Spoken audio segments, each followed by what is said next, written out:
Well, you didn't think I just watched homebrew videos, did you? Well, short one tonight. Much done today, ain't been feeling too brilliant, so I'm afraid my brew day got postponed. I was going to do an all grain today, but just didn't sort of feel like standing 3 hours messing about. But there we go. As you've seen from my intro, I have converted last week's cash sale from homebrew equipment into new homebrew equipment. That's a picture not dissimilar to the 70 litre pot that I've got, hopefully winging its way down from somewhere up in Scotland, I think.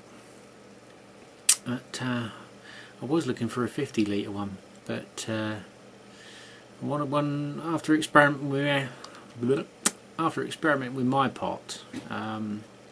One thing I did realise is when you start getting bigger boil volumes, it starts getting a bit heavy to lug around and then lift up and pour into your fermenter.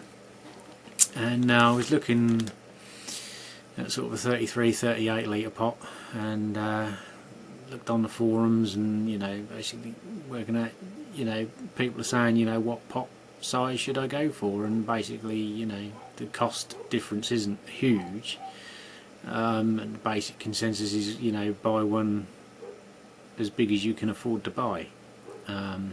So my theory was, go for a 50 litre as opposed to a 33 or a 38. Some people have said if you're doing a large sort of volume, then a 33 could restrict your sort of size that you can go for, which makes sense, I suppose. But, so I started looking at a 50, and I decided, well, I want one with a tap, or I've got to fit a tap to it, and well, I've got to buy. I have got some cutters, but I don't know how successful they'd be on stainless, and I certainly don't want to muck up an expensive pot. So it was only about 10 quid more, and given that it's going to cost £3-4 for the tank fitting, and another £4 for a ball valve tap, so it's going to be anything sort of, £7 or £8 without buying a cutter. So I thought, well, at least if I get them to do it, if they screw a pot up, they've still got to supply me with another good pot. If I screw it up, then I've just lost 70 quid in a stainless steel pot. So I've been scouring the internet for the best kind of pot deal, money, website, cash, and nailed it down to this one. And it was on eBay, and I tried his website, and he had updated it within a couple of days. Whether it's a little error on his part, but it's the 50 litre pot, and I think the next one, it was a 70 litre pot, was £5 difference to his website and his eBay listing. And on his website, the 50 litre pot, I think, with the tap, which is free delivery as well, was 75 quid, 70 quid, and the 70 litre pot was only a tenner more. So I thought, well, it's 80 quid delivered, 70 litre pot. That's basically paid for anyway, because I got 75 quid for that stuff the other week. So and there's a couple of other bits that have gone since then, not brew related, but they've gone as well. We've finally sorted out the saga with my parcels that ended up in different parts of the country, which has obviously left me out of pocket, because I've had to pay another carrier to shift them around. But you win some, you lose some, as they say. But I called into work on the Friday evening, as I normally do, just to give them a little update of what's been going on in the house renovations and such like, and they said to me, oh, there's some more juice going if you want it. And, my kids demolished these little, I think it was a strawberry, but they've already gone, so there won't be any strawberry cider. I did manage to get these full pack. Now if you're wondering, you've not seen these on the Tesco supermarket shelves because they are, I can't read, I don't think you won't be able to either, but yeah, they're not what you tend to find in the UK. Despite the name, they are actually made by Tropicana, but I think these are from the Netherlands or Belgium, can't remember. Oh, Belgium. But these are the red grape.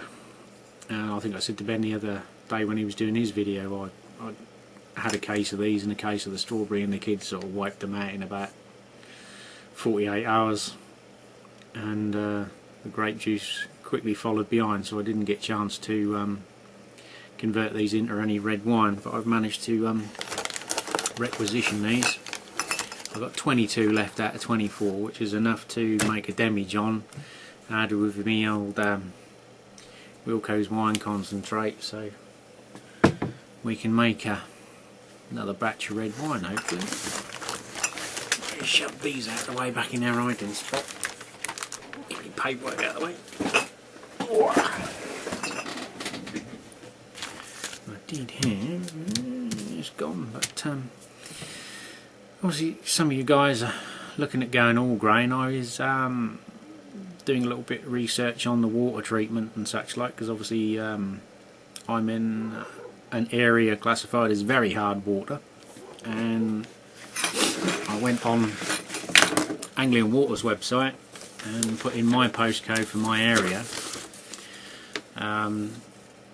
just to go on their website and see what information was available, and that is, I don't know about other water authorities, Thames, Trent and Yorkshire or whatever, wherever you may be, but I've got 3 pages of just about every chemical and fertiliser trace element there is going. It's quite a good report. There's another 2 pages of gumph, but doesn't really relate to anything other than an explanation of what things are that may or may not be in the water or shouldn't be in the water. There's pesticide tests and acceptable levels, and sodium, phosphorus, phosphates, nitrates, nickel, mercury, manganese, magnesium, lead, iron. There's everything, and it gives you a ratio, gives you the minimum level, the maximum level, and the average, and the number of samples they've taken. There's quite a lot of information there. Calcium level is 134.9 parts per million. Calcium carbonate is 337.25, which is 23.473 degrees Clark, 33.725 degrees French, 19.156 degrees German, and 3.373 millimoles. Don't know what they're doing in the water, but yeah, shed load of information on me water there. So I mean, I know our water is mainly pale ales and such like. There's obviously Green King, although they're not on the same water supply as me. They draw the rainwater from their own boreholes at the Green King Bury in Bury St Edmunds, but basically it's through chalk bed. Mine is as well. Elgood's brewery in Wisbech, which is 10 miles up the road. They are basically on exactly the same water supply as me. They make a point of mentioning it on their website that their water is drawn from the same source as mine, so basically I know what I can brew without sort of messing about. So that was useful information anyway. So yeah, tip for you guys is, you know, go on your websites for your local water authority, and I would imagine they're pretty much all the same. I know UK Water are fairly diligent in monitoring levels and giving reports and things, and obviously that has to be made available freely to the public anyway, so it should be on their websites. Fairly easy to download. That was really quite easy to navigate on their site and find out what I wanted to find out, and print the details off. So it's another little piece of useful information for the old all grain armoury. So we're pretty much there now. I have ordered a big burner as well. I did test my little one out. I managed to dig it out of my shed. and that was nowhere near you know, the BTUs that I need to get a successful boil, even out of the 30 quart pot I've got. I filled it up to the rivets, and well, there was signs of heat. I think you'd be there several hours. And I think the heat loss from the pot and the water, you'd never get there, so I knocked that one on the head. So I've ordered a 7.5 kilowatt, I think it's 30,000 BTU, something like that anyway. But I was looking on a few of the websites, and they're charging up to £46, anywhere between £30 and £46 for the same burner that I've just bought off eBay for $18.99. So just pay it shop round, and I tried to find somewhere else. I mean, there is a smaller 5.5 kW burner which is a wee bit cheaper, but obviously, you know, it is literally 2 or 3 quid, and the guy that's selling it cheaper is charging more postage than the other one. So, but yeah, some of the brewery homebrew sites are selling the same item for double the money basically. So we got that coming as well. So we're nearly there, and this week, not this week, last Friday when I called in at work, there was sitting on the counter flying light bulb. I knew that was going to happen. That'll probably pop off. Oh, that's blown, that one. Just as well, because I was about losing temper with it anyway. Oh well, we'll do this in the dark. My super lights. Triple Tykes. It is a premium beer kit, if you can see it. 4 kilos of liquid malt extract, including comprehensive instructions and a detail in the kit. Special export ale, 4 kilos. I won't read it off there because I can't. I haven't got my bloody glasses. Instrucciones. Now, it did go on the website. These are new kits. I think they launched late part of 2012 or early part of this year. They have said on their website they're actually developing, or have developed, new strains of yeast to cope with munching through 4 kilo LME kits. So there is a beer yeast, as you can see. It's a bit more generous than your standard kit and kilo can. That's 11 grain, and you get a Hopty tea bag, which is made by Hambleton Bard Bulldog anyway, which is all the same company, and a big bag of liquid malt. So obviously it was opened, so they couldn't sell it. I don't think they had actually ordered it. It came in with an order, so they let me have it for nothing. Very nice of them, wasn't it? £25 beer kit for the best price of all, Freeman's, Hardy and Willis. It makes 23 litres of 5.4% alcohol premium beer kit. Easy to make, plus brewery quality. Making true brewery quality beer at home does not have to be technical or difficult.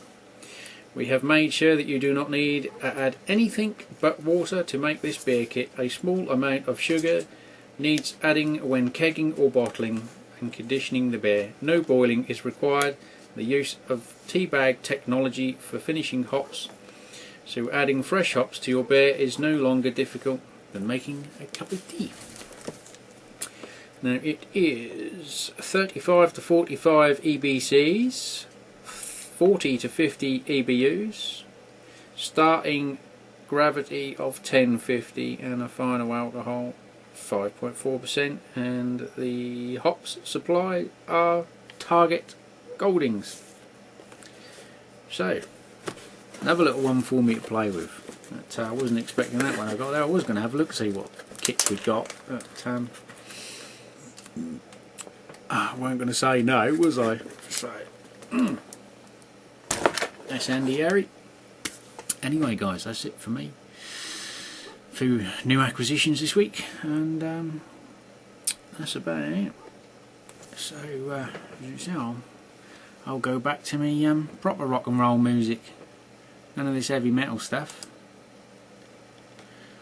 And we'll catch you next week. See you later guys. Yes.